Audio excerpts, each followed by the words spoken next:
here we are. Like, here we are. You know, transgender athletes in sports, should they be accommodated? Is it fair? Is it not? You guys heard my take. I want to actually start with I'm gonna actually start with Zay on this because he was the first person that I reached out to. Zay, how do you feel about it? Like talk to me. Okay, so me, do you know me, bro? I'm Mr. Absolutely. KTS. I'm Mr. KTSE, bro. I'm Mr. Keep that same energy at all times. Mm-hmm. If we want to talk about equality, equal, right? That's the root word for equality, right? Equal. Mm-hmm. I'm like, no. If we're allowing transgender, and when I say allowing, I mean the norm now is the transgender community can go to the same bathrooms. They can win, like if you were a transgender woman or whatever, and now you can win. Caitlyn Jenner won the Woman of the Year award in the ESPYs. Mm-hmm. So why are we stopping at MMA? Why are we stopping at transgender women playing in the WNBA? Why are we stopping at contact sports? Why are we stopping there? Why do we become separate but equal there? I don't understand that. Like, I'm saying, keep that same energy at all times. No, they're women. We're looking at them as women. So let them play. Let them continue to break records and break bones. Like, they're women. We can't, wait a minute. But she's really not. Keep that same energy. Let them play. I don't think that it's fair. I don't think that it's fair that people that was a little abrasive to the whole transgender community being accepted as, what they weren't born as. Like, when it suits us. No, we're not playing them games, because now it becomes convoluted. Now it becomes clouded. And now it's confusion. You know what I mean? No, let them run with women. And if transgender men want to come play with men or box with men, let them do that at their own risk or success. Like, let's not go back and forth with this. If they're women, if we're looking at them in our eyes as real women, let them do what they want to do, and then we accept what comes. We can't start going back and forth. That's phony. I'm not with that.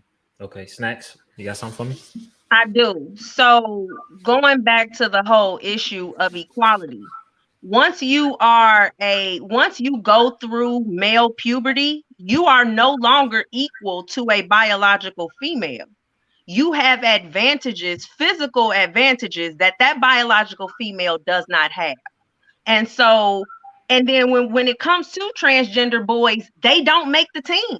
They cannot compete because they are girls who former girls who cannot go through male puberty.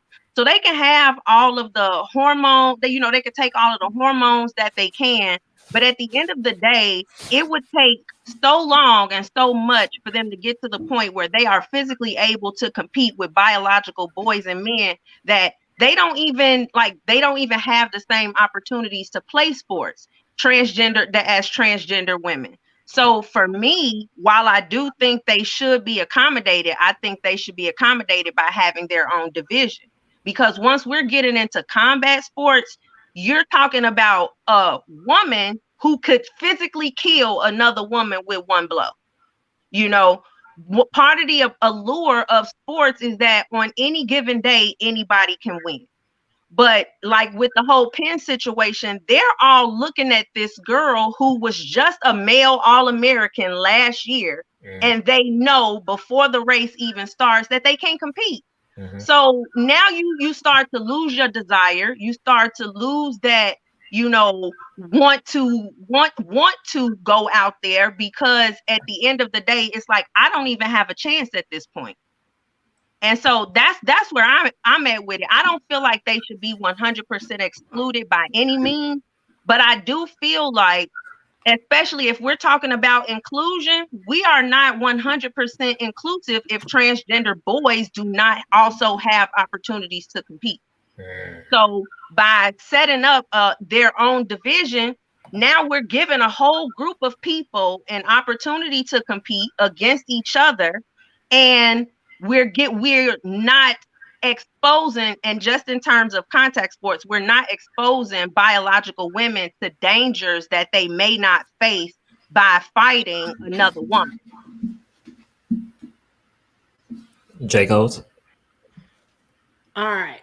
So I'm in agreement with Zay. If it's equal, it's equal, right?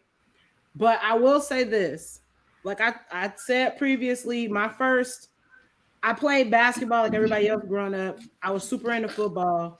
My first foray into football was me playing on an all-boy team. Obviously, I was a kid. I played in the CPL league, right? We all played in a little CPS league growing up, right? I was the only girl. I played free safety. I hit people. I played tight end. I got hit by men, right? Fast forward, I trained MMA for 2 years. You don't spar against just women. You spar against women and men. Full punches. They don't care if you're a girl or a boy when you're sparring. They know what you are in that sense. And I was getting hit by grown men when I was sparring because you need to learn how to dodge the punches however they come in. Last point is I've played rugby for 5 years. I played against transgender athletes. I have gotten hit by transgender athletes as well as women.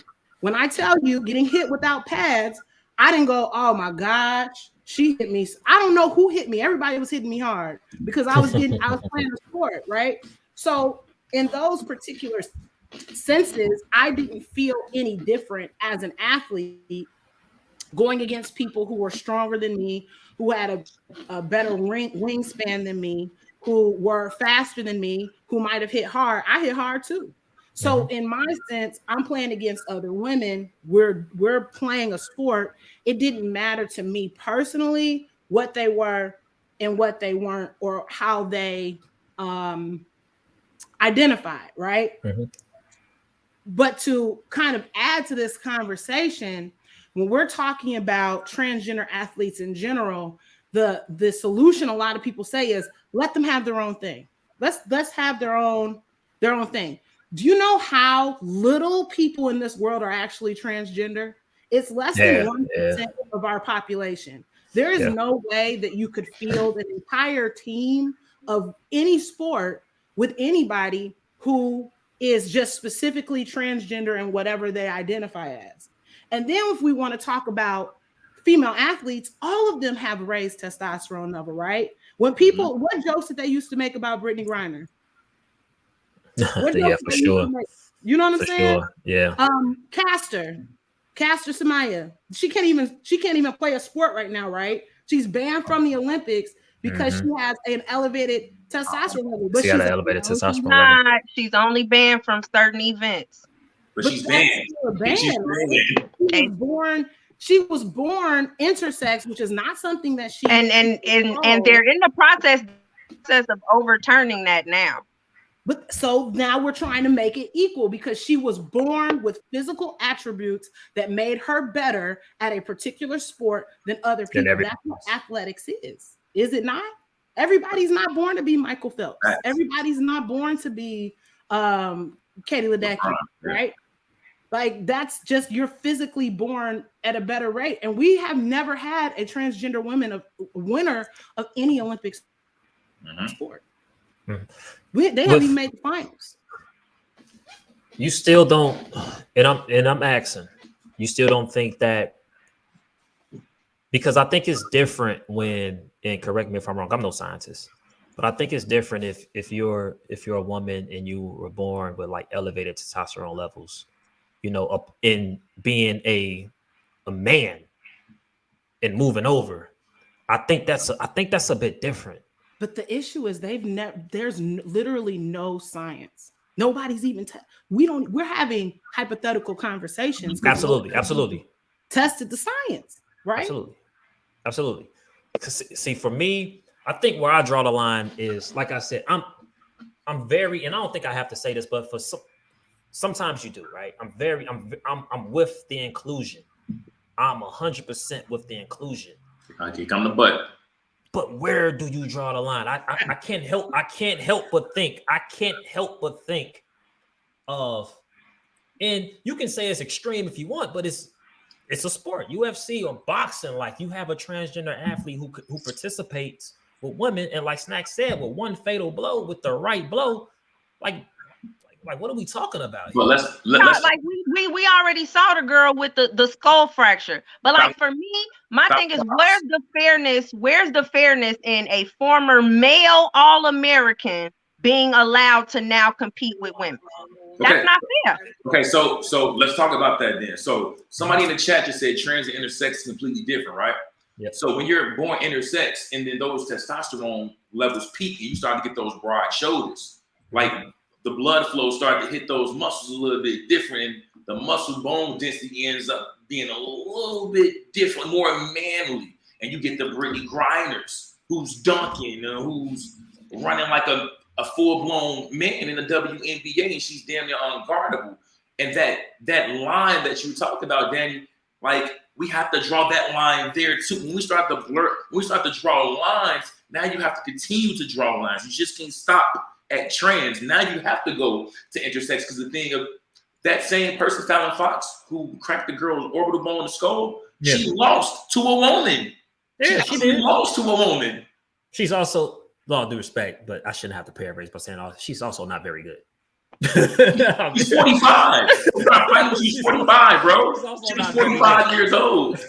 This happened back in 2014. And now it's a new one. The new one name is Alana McCaughlin. She's the new trans sensation in MMA right now. And she's choking and knocking women out. Look, when you train MMA, real talk. So this is a true story. The first time I ever trained, the first time I ever sparred, full spar MMA, I went up against a guy who was about 6'3". His wingspan was nuts. I am 5'7", right? So he was knocking my ass out.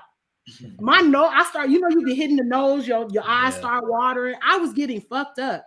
And I knew I was better at grappling than him. So I had to change how I went about trying to beat him, and I tapped him out. And you know what happened? I got in trouble because we weren't supposed to grapple.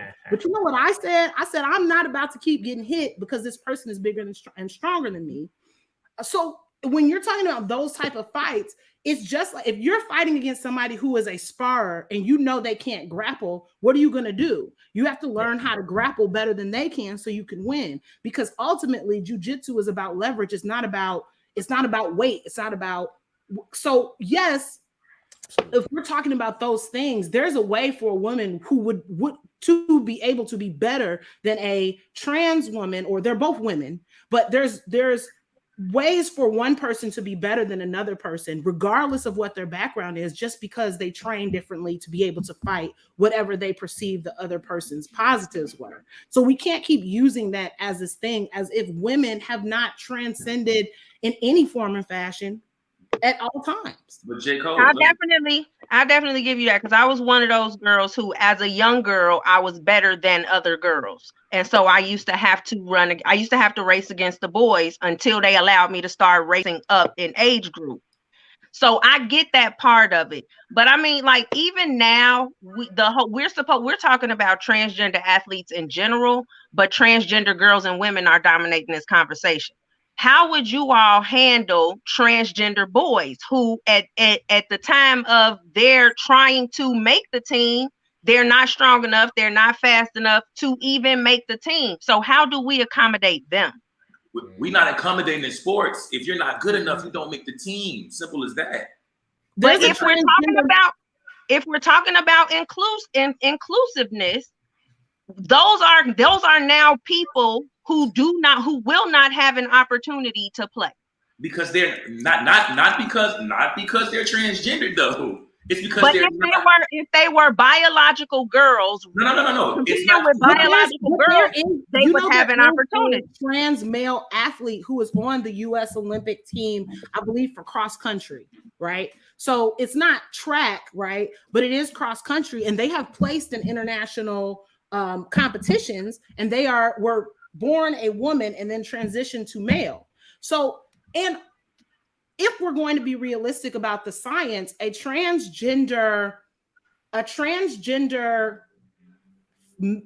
person, somebody who's born female and transitioned to male, would have a better scientific advantage, because they would have a higher testosterone threshold than a regular man would if we're saying that testosterone is the reason why we're saying that one group of people is better than another group of people. Again, we don't have any science. This is all us, right?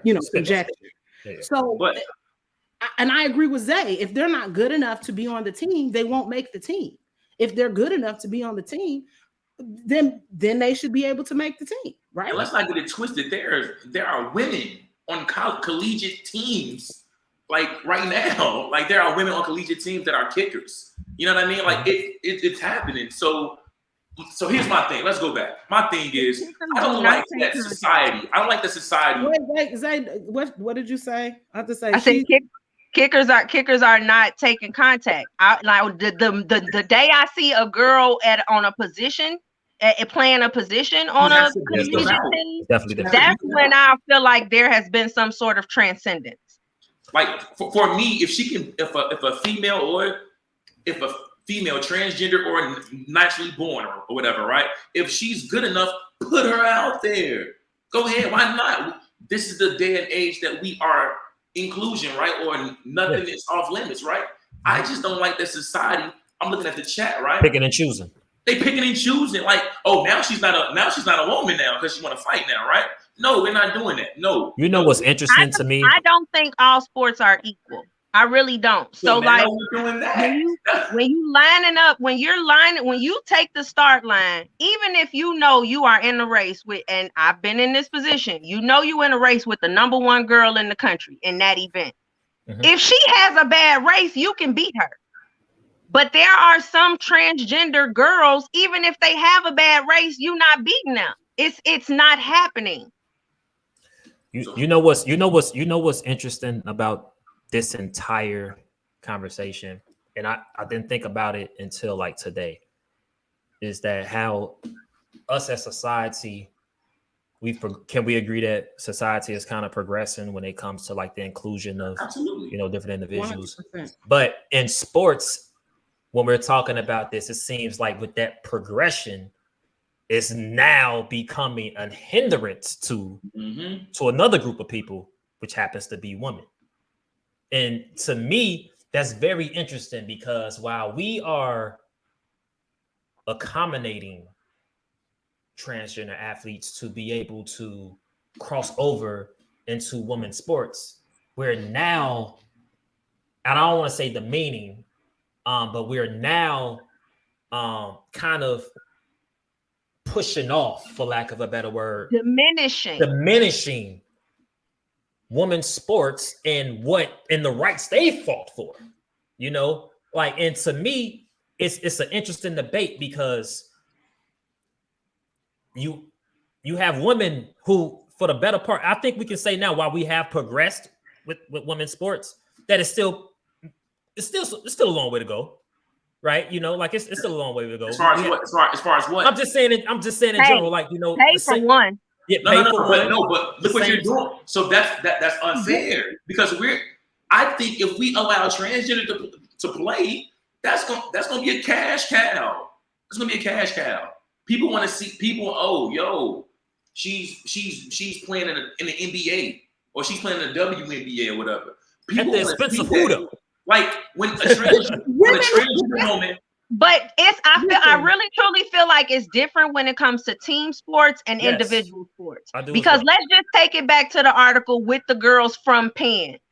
They are on the deck crying because they know that no matter how hard they train, the minute this person jumps in the pool, the minute she jumps in the pool, it's over with for them.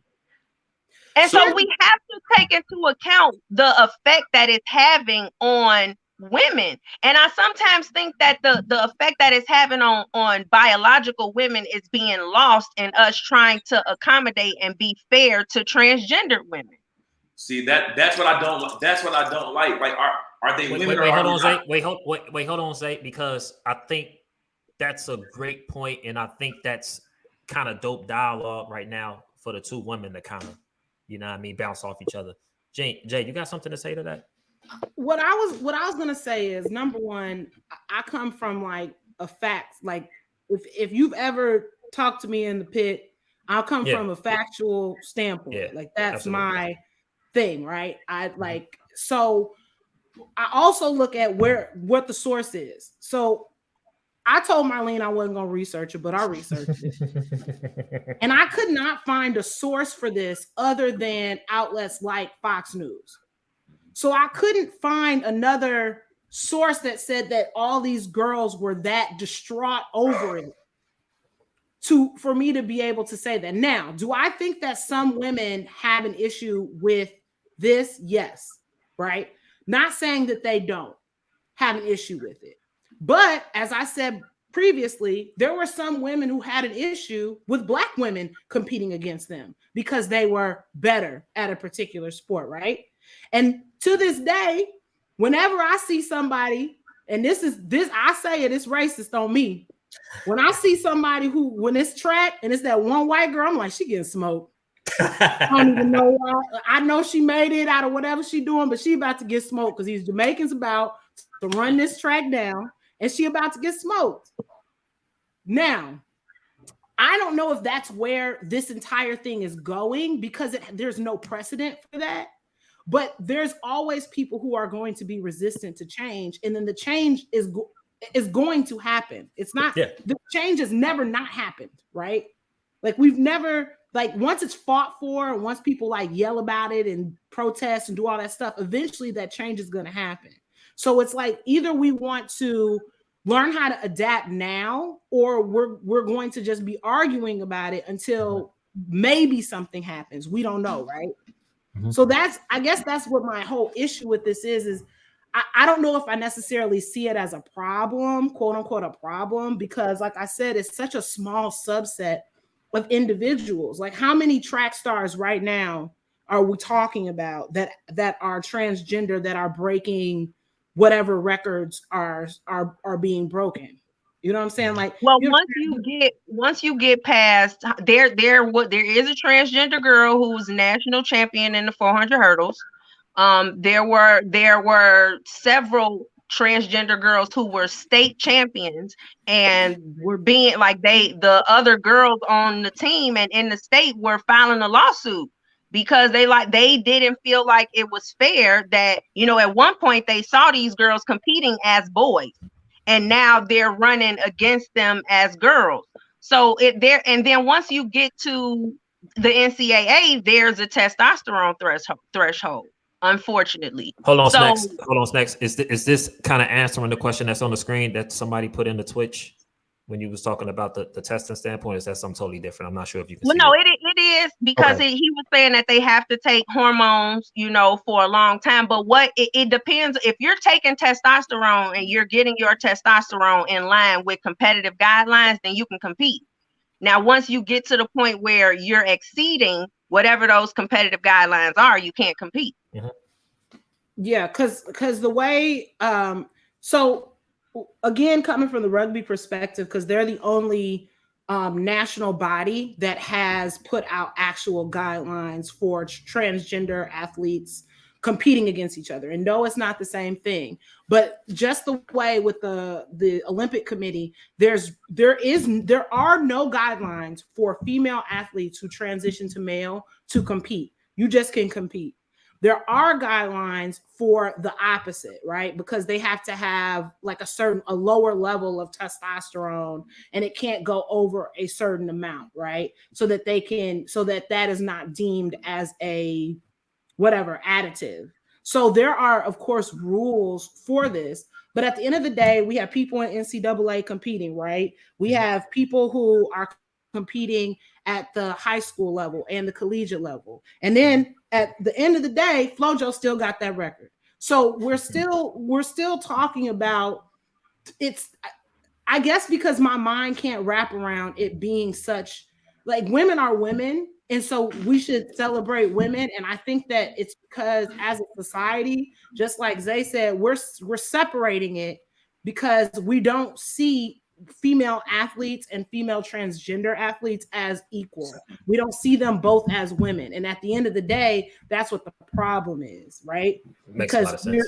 We're just saying that they're not women. So boom, they shouldn't be able to participate with other women. Offended They're not women. So well, I won't go it's that far. I'm looking at them as women, but I'm looking at them as women with a distinct physical advantage over other women. okay. Zay. That's fair. I think that's unfair. Like me, But it's the truth. It's the truth. But there are women who were born women who got distinctive advantages over other women. But not to the point of being a male first. And I think that's where I'm at too with it, Zay. Like, I think that's where I'm at with it too. The fact that they were male first. You know what I mean? Like, so, and I can't get past and when did they start to transition? If they started to transition as young people, as a younger person, then they have probably been on hormones to prevent them from going through male puberty. But if they started to transition a little bit late, especially after they have gone through male puberty, the science is the science. The biological processes that happen with men in terms of thicker muscle fibers, thicker bone structure, different blood flow, like those things are real. Those advantages are real. So if you have already gone through male puberty, just by the science, you are far and above a biological female. But Snacks, here's where, like I talked about it earlier, it becomes convoluted. What do you say to the people who, you know what? I'm going to accept her as being her and not as what they were, right? I'm going to call her Caitlyn Jenner instead of Bruce Jenner now because, like, I'm all for that. No. What you know, you're putting an asterisk on it when it comes to sports, and you can't do that. It has to. But I'm not gonna call him a him when it comes to sports. She's still a girl. I'm still going to use her proper pronouns and call her by her name. But I'm not gonna ignore the reality. Where do you draw the line on that? So you gonna ask them, like, let me see your full medical records before we come up in here, so I know, like that, like we're going into Big Brother territory with that. Are we talking about as an entity, as a sports entity? Now that I can agree with. Like, if we get to the point where we want to start having proof of people's, like, what they are and how they've been affected, then yeah, we are getting that's a bit invasive. And I'm not gonna sit here and say I have the answers because I don't. You know what I'm saying? I'm, as a coach, I have to figure this out though, because I know it is inevitable that there will be a transgender girl who wants to run on my team, or a transgender boy who wants to run on my team. So for me, like this, I like to have this dialogue because I'm not one of those people who likes to just think and ruminate. I talk through my problems. I talk through trying to find solutions, and I have to figure this out if I want to stay in my profession and continue to be as good in my profession as I am. For me, I'm looking at it as, honestly, I'm looking at it as a parent, right? As someone who has, not just a 4-year-old boy, but an 8-year-old girl who walks around here, right? And if she trains her hardest to, quote unquote, I don't know, I'm just gonna use track, right? Since we're talking about track. But she trains her hardest to be the best athlete as possible in track. And she's worked her ass off. She's improved. She's competed at a high level. She's placing. She wins a couple of medals, and things of that nature. And then a transgender athlete comes into track and completely obliterates her. Like completely obliterates her. For me, and it could be the parent in me, but for me, I can't wrap around my head how that's fair to not just her, but to other girls. Okay, my question is, why is that? But D-Son, why would that loss be any different than any other loss? If she did all of that stuff, she trained, she got medals, she did all that stuff, and somebody from Jamaica just came and smoked her and took all that away. Why would those losses be different? Because I feel like to be 100% honest, I'm sorry, Snacks. To be 100% honest, for the sake of me just wanting to keep it real and this being the pit, it's because that athlete at first was a male. Like, And for me, when that's I just talk to honest. people about it, that the assumption is that transgender girl does not have to work as hard to be as good as the biological girl does. I'm not saying that's my opinion, but that's what I hear when I ask the question to other people. Yeah, That's the that girl still got to train. She still got to have a coach. She still got to do all that. So if they're doing the exact same work, all that stuff, that literally this conversation. And again, of course, like in the comments, it said that intersex is different than transgender. We're not saying it isn't, but this is literally the only science that we have on this on an international level is casters, right? That's the only science that we have because that's what has been put out into the world. And it's like a whole team full of Kenyans right now, Kenyan women who cannot compete because they of physical attributes that they have that are better than everybody else and nobody else can win. So then a whole bunch of people complain. That science has been debunked. So now all of those girls are eligible. Yes. All of those girls are eligible to compete now. The study, they debunked their own study. And I'm saying this conversation can be very dangerous because if this conversation, not our conversation, but the idea get used, it gets taken from sports to the real world. It really sets back the LGBT movement and everything that it's accomplished in the last 15 to 20 years. But are sports equivalent to the real world though? Yes. Yeah. I'm talking about physical performance. Oh, physical performance versus intellectual performance. That's kind of not the thing. No. It is because Jackie Robinson changed the world because he integrated a sport, and that was a thing, right? Like that's the reason why it's so important is because sports is important, right? Like Kobe had people crying in the streets because sport is important. So we can't we are more as a society are more forgiving of our athletes and our famous people than we are of other people. So to see something in sports be accepted, it becomes easier for us to accept it as a society. So yes, if you are a sports watcher, yes, but sports is so important, specifically in America and internationally. Think of how soccer is in other countries other than here.